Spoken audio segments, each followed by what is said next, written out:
Okay, so continuing on in section 12.1, I'm just going to start with number 4, and it says find the 24th term in the sequence for which A1 equals negative 27 and D equals 3. Okay, so A1, of course, is your first term. I actually wrote these formulas on a sheet of paper. Let me just kind of go over what these formulas mean, because I don't know if you've ever seen these before. I kind of don't think y'all did this in Algebra 2 last year. AN is actually your last term. A1, of course, is your first term. N is the number of terms in your sequence. And of course, D stands for the common difference between the terms. So if that just kind of helps you, like, label it. This bottom formula right here, this is called your summation formula. And the same thing, N is number of terms. A1 is your first term, and AN is your last term. So if that kind of helps you, I don't know, you might want to pause and kind of look at that and write that down or something if that helps.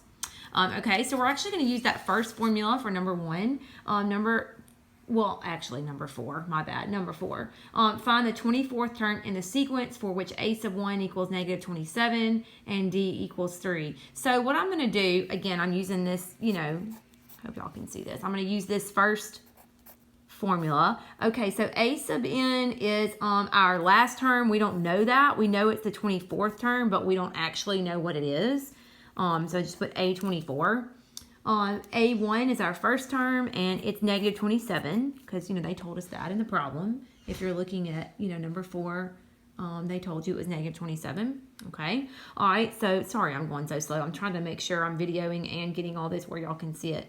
So it's negative 27 plus n minus 1. So n is the number of terms. Well, we know there's 24 of them because we're finding the 24th term, and D is 3.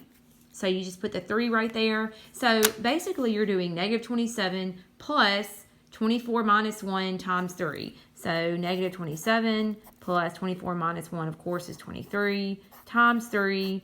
And so that's super duper easy. I'm using Hunter's calculator here. I don't have my big one at the house.